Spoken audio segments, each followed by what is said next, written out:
Graça e paz, queridos. Amém? Diga um amém melhor do que esse. Amém. Ah, que bom. Graças a Deus. Quero compartilhar com os irmãos uma mensagem que eu dei o tema de a verdadeira comida. Mas antes quero orar mais uma vez. Mais uma vez, feche os seus olhos. Você sabe que hoje as crianças ficam aqui para se acostumar também a cultuar a Deus juntamente com os pais e com os adultos e para que também aprendam a se comportar no momento do culto. E isso é responsabilidade dos pais ensinarem. Então feche os seus olhos nesta hora. Não se preocupe com outra coisa a não ser seus filhos e com a palavra que o Espírito Santo tem para nós. Pai, mais uma vez nós te damos honra e glória, te agradecemos pela palavra que vamos agora ministrar, ouvir e receber do teu coração. Paizinho querido, que o Senhor possa trazer a nós a revelação que precisamos, o alimento que precisamos, o entendimento que precisamos. Pai, nós te pedimos agora em nome de Jesus. Amém? A verdadeira comida é o nosso tema. E eu quero que você abra sua Bíblia em João, capítulo 6. Nós vamos ler do versículo 41 ao 58. E quero dizer que esse é um texto que às vezes nos intriga. Certamente ele é, como para mim, ele é para você um pouco intrigante quando você o lê e você o ouve de alguma maneira. Mas por que ele é intrigante? Porque nos falta, muitas vezes, a revelação.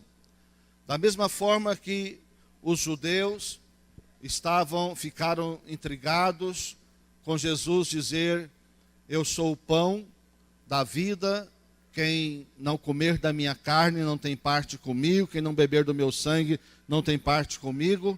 Entender isso é necessário ter, no mínimo, um pouco de conhecimento da palavra, o mínimo possível, e mais do que o conhecimento, ter a revelação do Espírito Santo. Porque a Bíblia não é um livro de regras, não é um livro religioso. A Bíblia é um livro que foi dado para nos nutrir e transformar a nossa vida. Então nós precisamos de encontrar nela aquilo que nós precisamos para a nossa vida e não ficar fuçando para arrumar encrenca, como muitas vezes alguns fazem, e às vezes até debates na televisão, não é? Escandalizando assim aqueles que são mais fracos. Queridos, a Bíblia, tanto no Antigo como no Novo Testamento, usa muito figura de linguagem.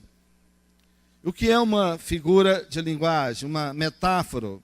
É uma forma muito boa, muito importante de mostrar a realidade, apesar de que não tenha possibilidade de fazê-lo no momento de forma tão real. Mas nós sabemos que todo o Antigo Testamento ele é sombra para o Novo. Sabemos que tudo do Antigo Testamento é sombra para a pessoa do Senhor Jesus. E o que é sombra?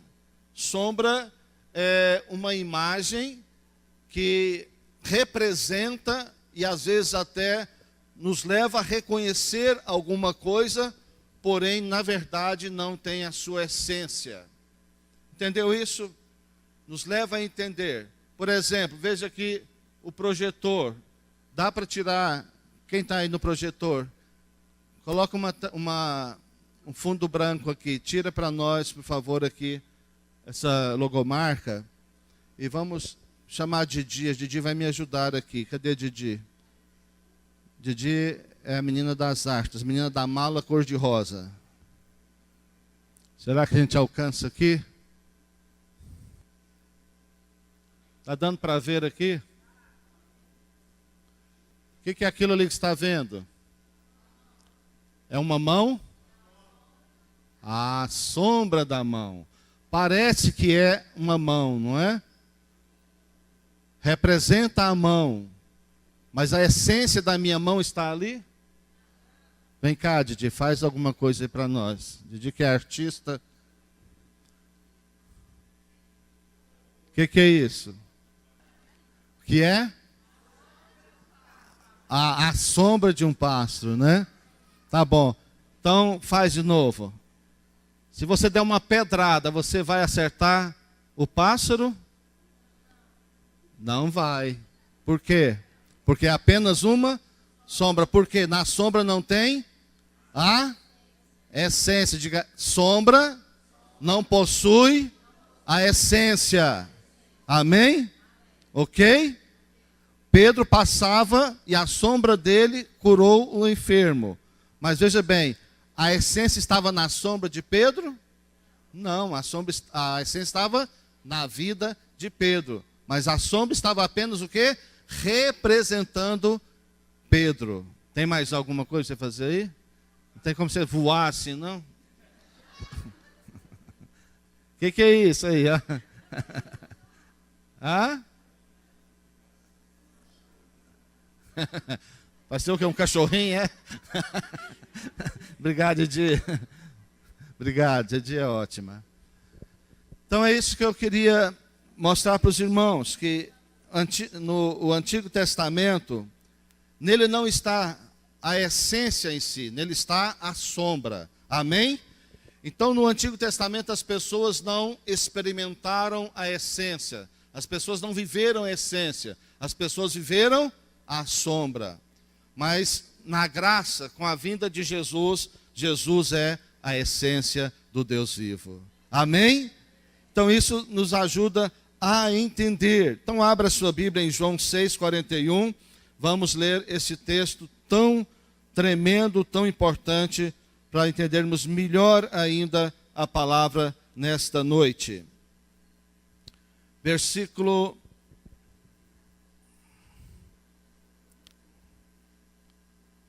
É do 41, não é? Murmuraram, pois, dele os judeus, porque dissera, eu sou o pão que desceu do céu. E diziam, não é este Jesus o filho de José? Acaso não lhe conhecemos o pai e a mãe? Como, pois, agora diz desci do céu? Respondeu-lhes Jesus, não murmureis entre vós. 44. Ninguém pode vir a mim se o Pai que me enviou não o trouxer, e eu ressuscitarei no último dia. Está escrito nos profetas, e serão todos ensinados por Deus. Portanto, todo aquele que da parte do Pai tem ouvido e aprendido, esse vem a mim. Não que alguém tenha visto o Pai, salvo aquele que vem de Deus, este o tem visto. Em verdade vos digo, quem crê em mim tem a vida eterna. Eu sou o pão da vida. Vossos pais comeram o maná no deserto e morreram. Este é o pão que desce do céu, para que todo o que dele comer não pereça. Eu sou o pão vivo que desceu do céu. Se alguém dele comer, viverá eternamente. E o pão que eu darei pela vida do mundo é a minha carne. Disputavam, pois, os judeus entre si, dizendo, como pode esse dar-nos a comer a sua própria carne? Respondeu-lhes Jesus, em verdade vos digo, se não comerdes a carne do Filho do Homem, e não beberdes o seu sangue, não tendes vida em vós mesmos. Quem comer a minha carne e beber o meu sangue, tem a vida eterna, e eu ressuscitarei no último dia. Pois minha carne é verdadeira comida, e o meu sangue é verdadeira bebida. Quem comer a minha carne e beber o meu sangue, permanece em mim, e eu nele. Assim como o Pai que vive me enviou, igualmente eu vivo pelo Pai. Também quem de mim se alimenta, por mim viverá. Este é o pão que desceu do céu. em nada semelhante àquele que os vossos pais comeram, e contudo morreram. Quem comer este pão viverá eternamente. Amém? Você lembrou do maná no deserto? Também era uma imagem, também era uma figura, também era uma metáfora da pessoa do Senhor Jesus. Meus queridos, a verdadeira comida é o nosso tema. Primeiro, no sacrifício da lei, a carne deveria ser comida e o sangue aspergido. O animal era morto e a carne era comida, mas o sangue não era ingerido, o sangue era aspergido. Porque havia ali uma representatividade do que viria a ser depois o sacrifício de Jesus. Tudo estava apontando, tudo era uma sombra do que seria Jesus, o que Jesus faria pelos pecadores. Na verdade, havia ali um momento parecido como um autenticar de um documento. Veja bem, por que tinha que matar e por que tinha que comer a carne e tinha que aspergir o sangue?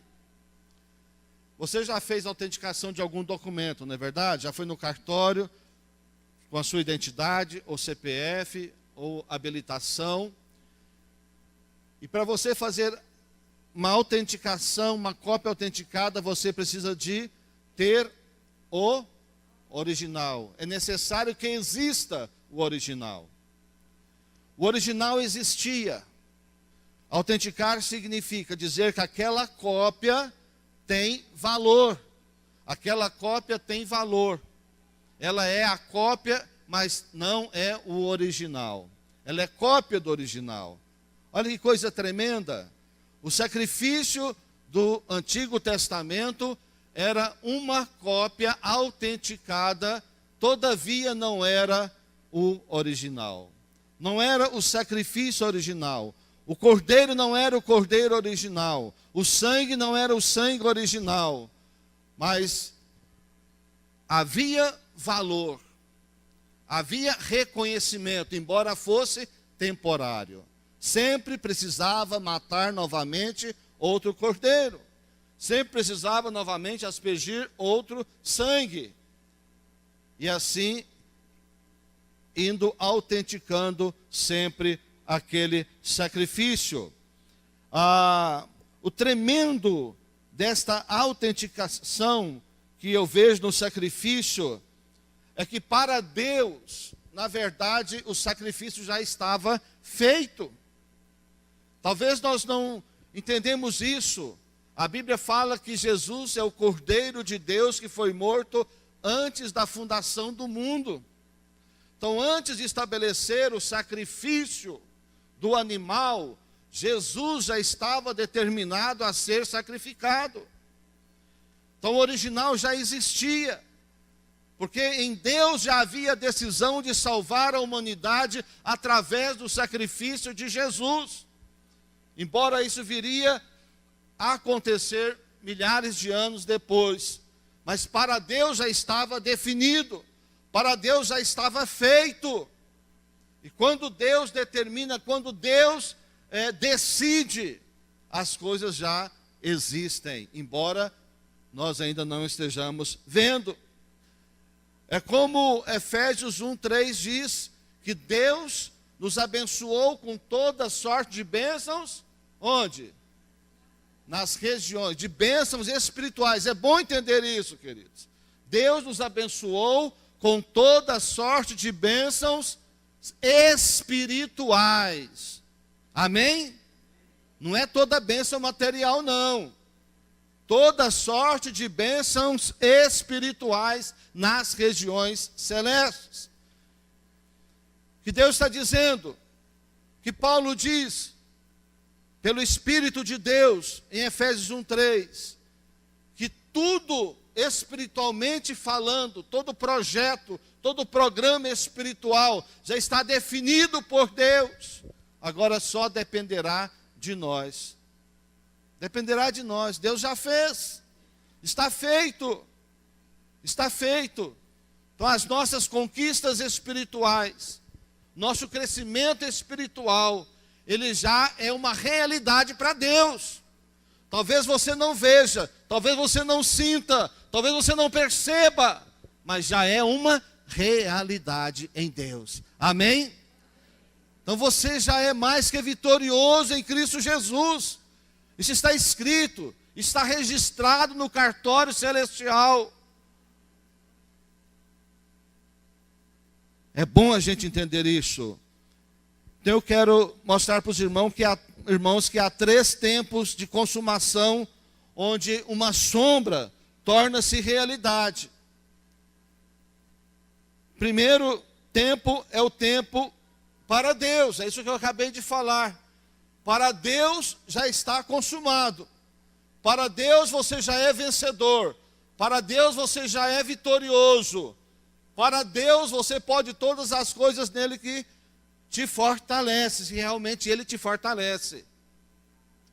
Para Deus está tudo feito e determinado. O que nos falta é receber, às vezes, e viver isso. E para Jesus, para o Pai está tudo consumado, desde a fundação do mundo. Antes de Jesus nascer aqui, da Virgem Maria, já estava feito, já estava consumado. E Deus não voltou atrás. Mas, queridos, e para Jesus, o Filho, o Cordeiro de Deus, ainda não estava consumado. Mas um dia se consumou. Quando? Lá na cruz, amém? Lá na cruz, quando Jesus já não conseguia quase nem respirar, ele deu um brado. O que ele disse? Tudo está consumado. Diga, tudo está consumado. Então, em Deus já estava consumado. Há 2000 anos se consumou na pessoa de Jesus. Para Deus desde a eternidade. Para Jesus se consumou na cruz do Calvário. E para você, e para mim, e para nós, e para a humanidade, quando é que está consumado o sacrifício, o resultado do sacrifício de Cristo Jesus? Quando será? Diga, quando eu decido receber Jesus na minha vida e entregar minha vida a Ele. Amém? Então, para Deus tudo já estava consumado, para Jesus consumou na cruz, e para nós está consumado na hora em que nós entregamos a nossa vida a Jesus. Amém, queridos? Não importa o nível que nós estejamos vivendo, está consumado.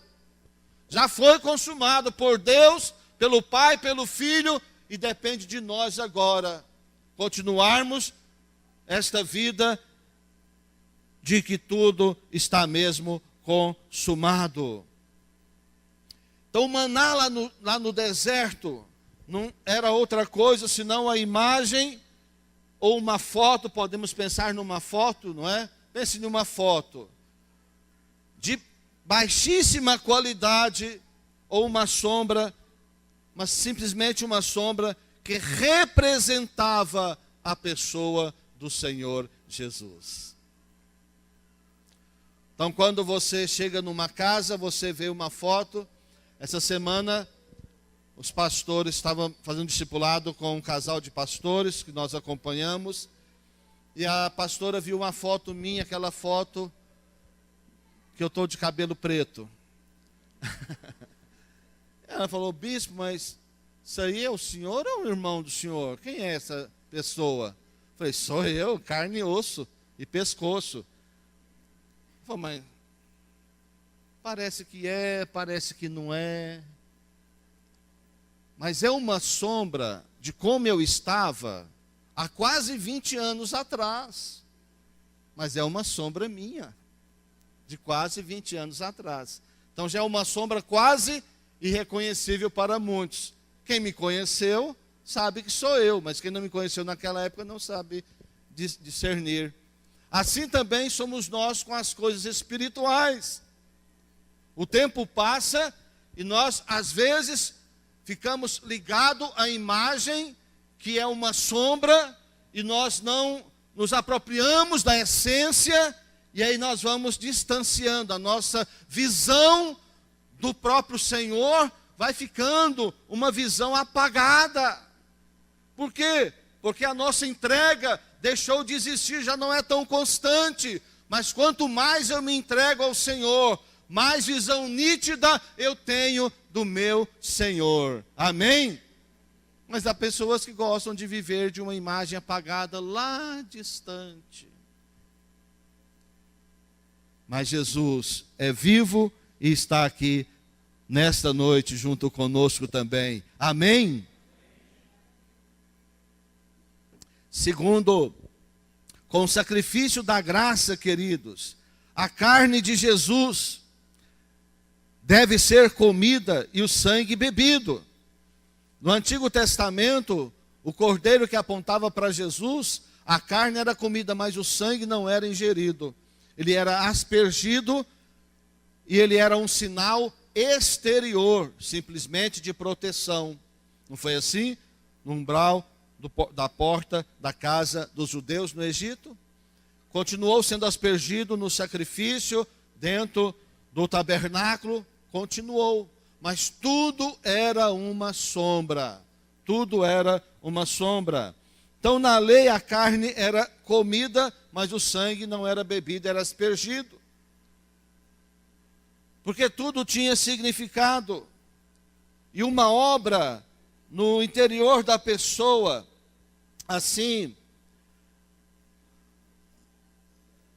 às vezes, se a obra, conforme o nível dela, a pessoa se torna ou vê apenas uma caricatura, não é? E não vê de fato, de verdade, a pessoa do Senhor Jesus, porque não vive de fato a vida de Jesus. Então, enquanto o sangue era aspergido para indicar ali uma proteção e segurança por um determinado período, o sangue de Jesus, ele nos sustenta agora de maneira tremenda. Ele não só nos protege, mas ele apaga todos os nossos pecados. E não precisa mais ser derramado. Não precisa mais ser derramado. Já foi derramado. Inclusive a Bíblia fala que é impossível crucificar novamente ao Senhor Jesus. Está em Hebreus, um texto até um pouco polêmico e difícil às vezes de compreender. Que é impossível para aqueles que um dia foram perdoados, estou colocando na minha versão, porque eu não sei literalmente como está, mas é mais ou menos isso, que é impossível para aquele que um dia foi perdoado e recebeu do Senhor a salvação, se ele voltar atrás, é impossível para ele novamente o perdão. Até há poucos dias eu estava viajando, o irmão me mandou o texto e perguntando como era isso. Depois eu expliquei para ele e ele disse que entendeu. Na verdade é porque a Bíblia fala de apostasia. Não significa que quando pecamos é impossível nós conseguirmos o perdão. Mas o que está falando a Bíblia é o seguinte, que alguém que apostata da fé, alguém que nega o Senhor, que nega a fé, ele volta a estaca zero. Isso significa o que é que ele está perdido. E ele só poderia ser salvo se houvesse novamente um sacrifício. Mas é impossível para ele, porque Jesus não vai morrer outra vez. Jesus já morreu uma vez. Embora pecamos ou pequemos, o sangue dele é poderoso para nos purificar de todo o pecado, desde que não haja apostasia. Porque para os apóstatas realmente não haverá mais solução. Aquele que nega a fé, aquele que nega Jesus, aquele que nega o sacrifício, a cruz, aquele que não quer, que rejeita Jesus desta forma, uma vez experimentou, andou com o Senhor, depois rechaçou o Senhor. Porque uma coisa é pecar e outra coisa é se voltar contra o Senhor. Amém, queridos? Não dá para entrar detalhadamente nesse assunto, até porque é complexo. Mas só para que você entenda isso, é importante que você entenda. Ora, então tanto o maná no deserto, como o sacrifício de animais, foram transitórios, diga transitório. Foi transitório e sombra do que seria Jesus. Nada disso era permanente, nada tinha valor duradouro, tudo tinha valor transitorial. Tudo durou por pouco tempo, durou por um certo tempo. O sacrifício era feito, mas depois tinha que fazer outro. O maná acontecia diariamente, mas no outro dia tinha que cair novamente.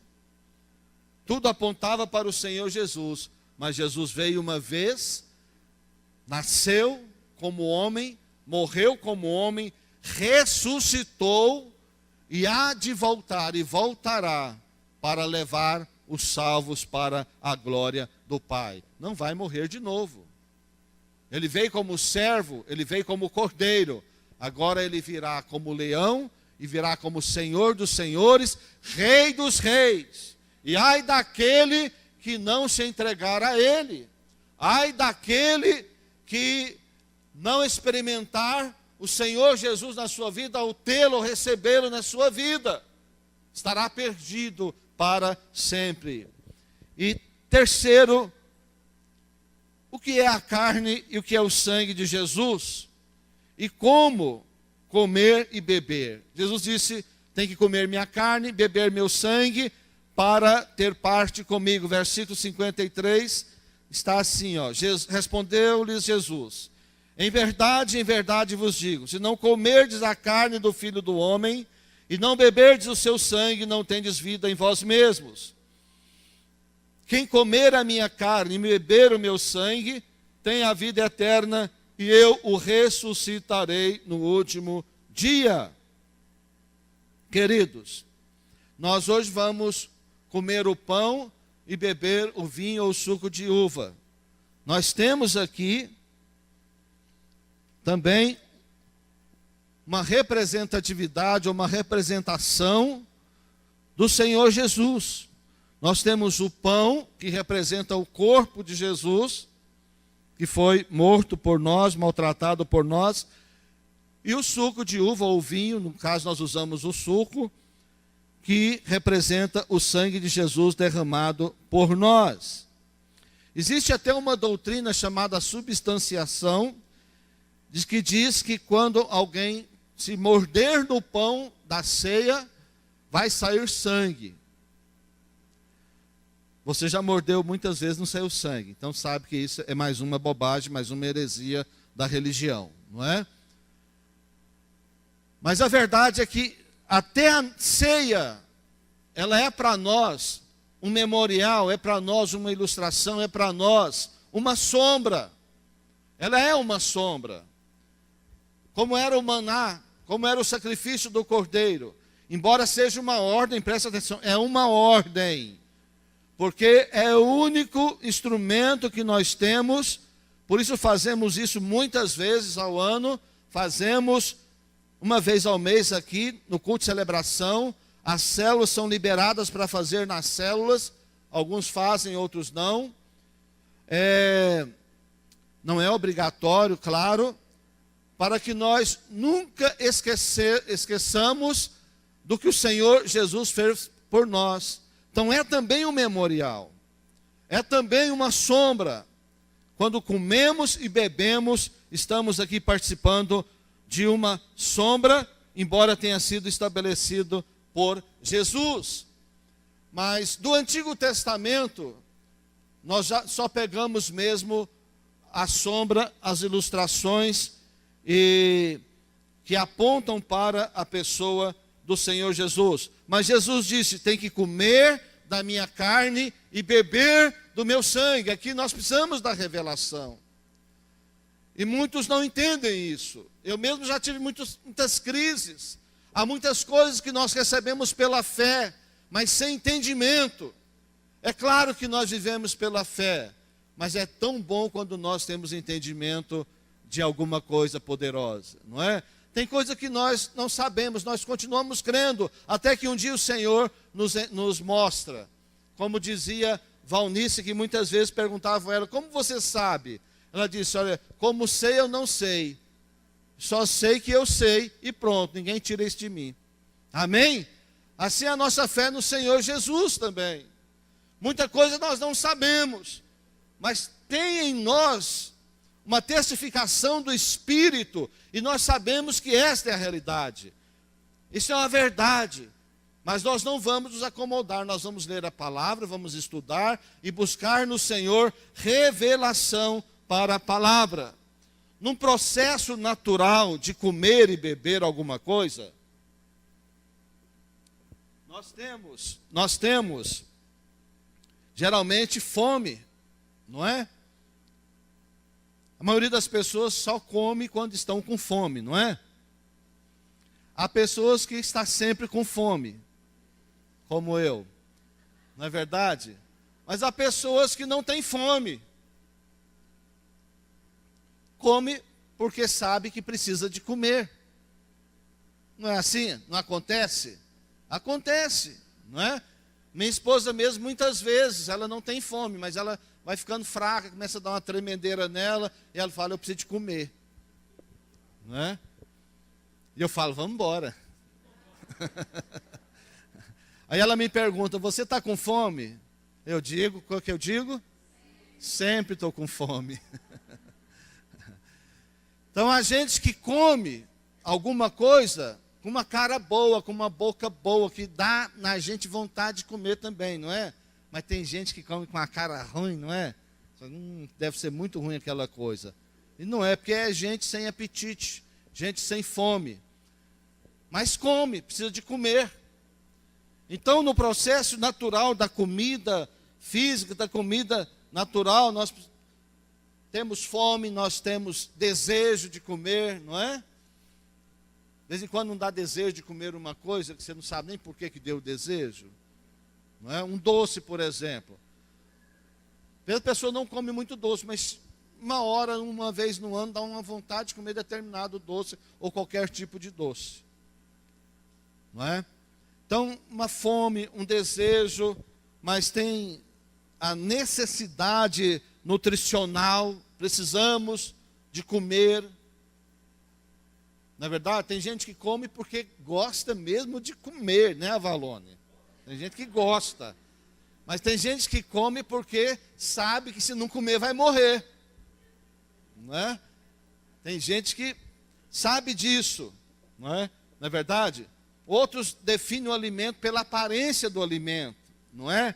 Olhou, olhou, não foi com a cara do alimento, não aceita. Não é? Eu, por exemplo, já tentei comer camarão de vários tipos, queridos, mas não dá. Eu vejo aquele bichinho, não dá para comer aquele negócio.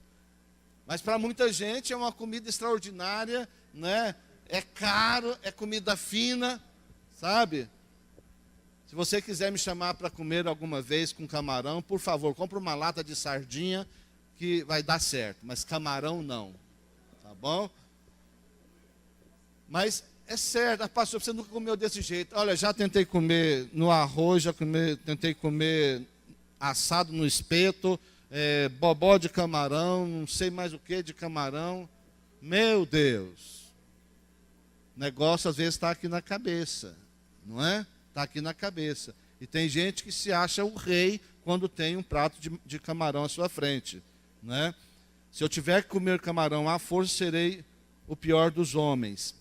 Então, queridos, comer a carne de Jesus é alimentar-se, não é? Alimentar-se, mas alimentar-se como? Você tem fome de Jesus? Você tem sede? Você tem desejo por Jesus? Talvez você nem tenha, mas você tem necessidade de Jesus. Como pessoas não têm fome de comida material, mas têm necessidade nutricional, porque sem a comida material não tem vida. Assim também, mesmo uma pessoa que não tenha sede e fome de Jesus, da pessoa de Jesus, ela precisa de Jesus, senão ela é uma pessoa morta espiritualmente. Agora, como comer de Jesus? Como comer essa carne? Como comer o sangue, beber o sangue de Jesus? Como fazer isso, queridos? Aí é onde nós precisamos da revelação. Em João capítulo 1 diz que o verbo se fez carne. No princípio era o verbo. O que é o verbo? A palavra. No princípio era a palavra de Deus. A palavra se fez carne. Diga, carne tem sangue. A palavra se fez carne e habitou entre nós. Tabernaculou conosco. O que é isso, queridos? Então, como que é que nós nos alimentamos? Como comer a carne e como beber o sangue de Jesus? A ceia é um exemplo, a ceia é um memorial, a ceia é uma sombra. É uma sombra, mas ela em si não tem o poder de te sustentar espiritualmente se você não comer e beber da palavra do Senhor. Então se come a carne de Jesus e bebe o sangue de Jesus comendo da palavra, lendo a palavra, expondo a sua vida à palavra, ouvindo a palavra, recebendo a palavra, assimilando a palavra. E algumas coisas, às vezes soam para nós como camarão soa para o meu apetite, para o meu paladar, para o meu estômago. Mas, queridos, se não tiver nada mais para comer, certamente eu vou comer camarão. Da mesma forma eu quero te dizer, não há outra maneira de ter vida espiritual. Não há outra maneira de ter vida eterna se não for comendo da palavra do Senhor. Então a sua vida espiritual, a sua nutrição espiritual depende do tanto que você come, da qualidade do que você come. A qualidade é importante, queridos. A quantidade não é tão importante, mas a qualidade é. Entendeu isso? Não adianta você saber a Bíblia de cor, saber toda a Bíblia, se você não absorve o que a Bíblia tem, a vida da Bíblia, que nós precisamos absorver. Então, comer a carne de Jesus e beber o sangue de Jesus é comer e beber da palavra do Senhor. É alimentar-se constantemente da palavra do Senhor. Você come da palavra quantas vezes ao dia? Quantas vezes na semana? Gostaria de fazer um desafio. Passe a comer a comida natural, física, na quantidade ou na quantia que você come a espiritual, para você ver como vai estar o seu corpinho. Se você vai ter uma qualidade de vida, uma saúde física, se você vai ter alegria, se você vai ter prazer. Da mesma forma, o cristão que não come a palavra, o cristão que não bebe da palavra do Senhor, vai ficar desnutrido, vai se enfermar espiritualmente, vai adoecer, vai perder todas as suas reservas e vai perder também todas as suas defesas. Então, queridos, nós precisamos aprender isso, comer e beber. Então, ao comer o pão e beber o vinho físicos, naturais, materiais, na ceia, você estará recordando, lembrando do que Jesus fez. Estará lembrando o que Jesus fez. E eu creio que esta sombra tem seu efeito também na nossa vida, mas não é suficiente. Como disse, a sombra de Pedro curou o enfermo, mas a essência não estava na sombra, a essência estava na vida de Pedro. Outras vezes Pedro estava caminhando e a sombra tocava e as pessoas não eram curadas. Da mesma forma, quando você comer e beber esse pão, eu creio que nessa sombra também há virtudes e pode trazer para você um certo nível de força, de graça. Você pode até ser curado se você crer, mas eu quero te dizer, não é isso que sustenta a sua fé. Não é isso que sustenta você diante das batalhas, das lutas. Você precisa nutrir a sua alma e o seu espírito da palavra de Deus, que é a verdadeira carne e a verdadeira bebida. Jesus disse, a minha carne é verdadeira comida e o meu sangue é verdadeira bebida. E os judeus não entenderam isso. Como compreender uma coisa dessa? Que coisa louca! E ficaram enfurecidos. Eu também muito tempo não entendia, mas eu não fiquei enfurecido, porque eu sei que o Senhor me ama e que o Senhor é poderoso para fazer infinitamente mais, e que o Senhor tem paciência comigo, e que apesar de mim Ele me sustentava, e que um dia eu poderia entender. Amém? Há coisas que não entendemos agora, mas depois podemos entender.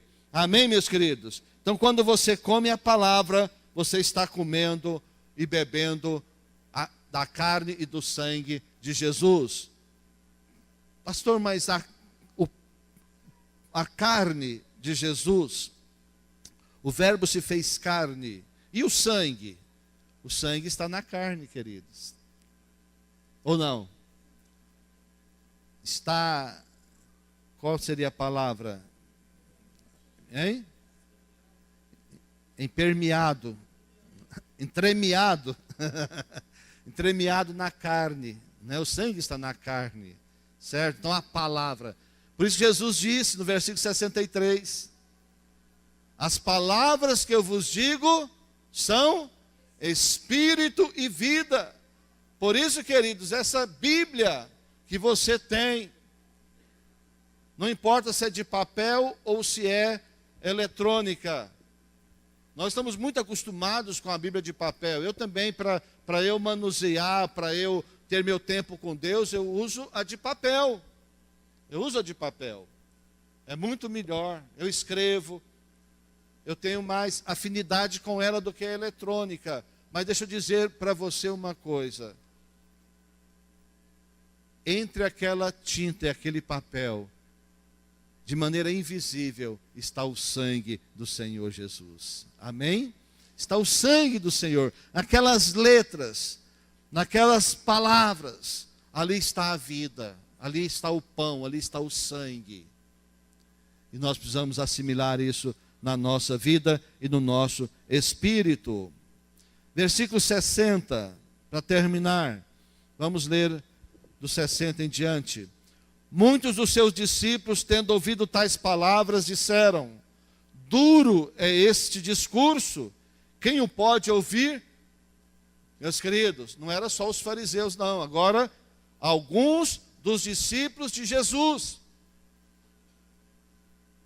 Você sabe que Jesus teve vários discípulos. Jesus não teve só os 12. Uma vez ele mandou 70 discípulos, formaram duplas e foram fazer um trabalho de evangelismo.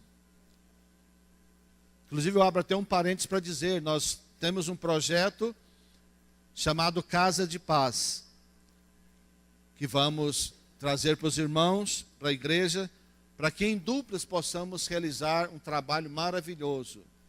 Aí tem o projeto da Associação de Pastores de Goiânia, que o presidente é o apóstolo Sinomar, que é o projeto Jonas, que em duplas também vai sair de casa em casa. Mas isso vai durar um dia. O projeto Jonas vai ser, cada edição vai durar apenas um dia. O projeto Casa de Paz são 7 semanas, né? Então é diferente, tá bom? Mas as duplas podem ser as mesmas. Nós vamos fazer isso a tempo, se Deus quiser, não é? Temos algumas coisas para resolver. Vou reunir com os supervisores de rede para nós afinarmos esse projeto em nome de Jesus. Então veja bem, muitos dos seus discípulos também não receberam, não entenderam isso. Disseram, duro é esse discurso, coisa estranha, esquisita.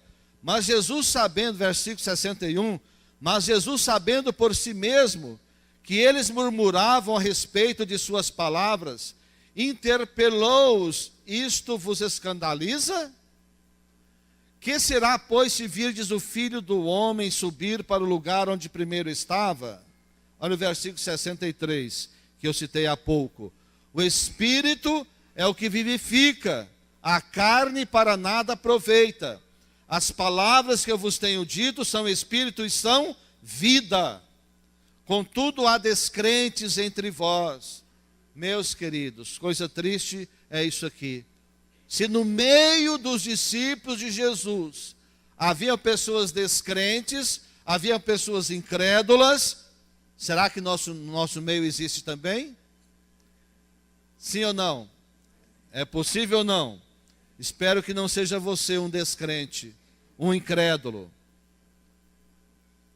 Melhor que não, não é verdade? Pois Jesus sabia desde o princípio quais eram os que não criam e quem o havia de trair. Judas o traiu daquela forma absurda, mas outros traíram Jesus de outra maneira também, não é? À vista disso, 65. E prosseguiu, por causa disto é que vos tenho dito, ninguém poderá vir a mim se pelo Pai não lhe for concedido. À vista disso, muitos dos seus discípulos, o quê? O abandonaram. E já não andavam com ele. Olha, queridos, sabe por que muitos abandonam? Porque não tem revelação. Não tem revelação. Às vezes nasce na igreja, é criado na igreja, cresce na igreja, mas um dia abandona. Por quê? Porque mesmo assim não teve revelação da pessoa do Senhor Jesus. Não teve revelação do que é comer e beber a carne e o sangue de Jesus. Muitos entram na igreja, na célula, batizam, depois vão embora, porque também não tiveram revelação do Senhor Jesus. Então se deixaram Jesus, se abandonaram Jesus, líder de célula, discipulador, supervisor de setor de rede, pode acontecer conosco também. Não é o melhor, é péssimo, é ruim, mas estamos sujeitos a isso, porque com Jesus aconteceu também. Não é por isso que nós vamos desistir, amém? Não é por isso que vamos desanimar de maneira alguma. Então muitos abandonaram e deixaram Jesus. Mas aí Jesus pergunta aos 12, aqueles que estavam mais perto dele, mais próximo dele. Olha só a pergunta de Jesus. Porventura quereis também vós outros retirar-vos? Vocês também querem jogar a toalha? Vocês também querem abandonar o barco? Vocês também querem deixar tudo, as dificuldades? Eu não disse que seria fácil. Claro que Jesus não disse com essas palavras, mas ele já tinha dito antes. Quer ser meu discípulo, toma a sua cruz, nega-se a si mesmo e venha após mim. Aí Jesus pergunta, não é? Se eu fosse fazer um apelo aqui hoje, eu ia fazer um apelo ao inverso. Quem quer largar Jesus e ir embora? E não quem quer receber Jesus. Mas não vou fazer isso, eu não vou dar lugar à carne, né, irmãos? Mas seria diferente, não é? Poderia ser até interessante. Mas ao invés disso, com muito amor e misericórdia, eu te convido a entregar sua vida completamente a Jesus. Entregue a sua vida a Jesus completamente. Dedique-se a ler a palavra. Dedique-se a expor o seu coração à palavra, a receber a ministração da palavra. Mas Simão Pedro, o doidão, não é? Temperamental, briguento, sem paciência. Ele teve uma resposta na ponta da língua. Ele não era bobo nem nada. Embora tivesse um temperamento ruim, embora tivesse o seu caráter deformado, ele teve uma resposta muito sábia. Ele disse: Senhor, para quem iremos? Ele já tinha tentado de tudo. Senhor, eu não vou, não tem outra opção. O Senhor é a única opção. Diga para o teu vizinho: Jesus é a única opção para você. E Pedro completou: tu tens as palavras da vida eterna. Somente Jesus tem palavras da vida eterna. Amém, meus irmãos? Somente Jesus. Como eu vou deixar Jesus? Como você pensa em abandonar Jesus? Você que me ouve hoje já pensou tantas vezes em abandonar a sua célula, a igreja, o discipulado. E às vezes você até fala: eu não vou abandonar Jesus, eu vou abandonar só as pessoas. Mas eis que eu te digo: como você quer ter relacionamento com a cabeça do corpo sem se relacionar com o corpo? Não tem como. Não é verdade? Então Pedro diz: Senhor, para quem iremos? Tu tens a palavra de vida eterna. Aleluia, glória a Deus. Amém, glória a Deus. Aleluia, amém. Graças a Deus, queridos. Louvado seja o nome do Senhor. Amém. Glória a Jesus.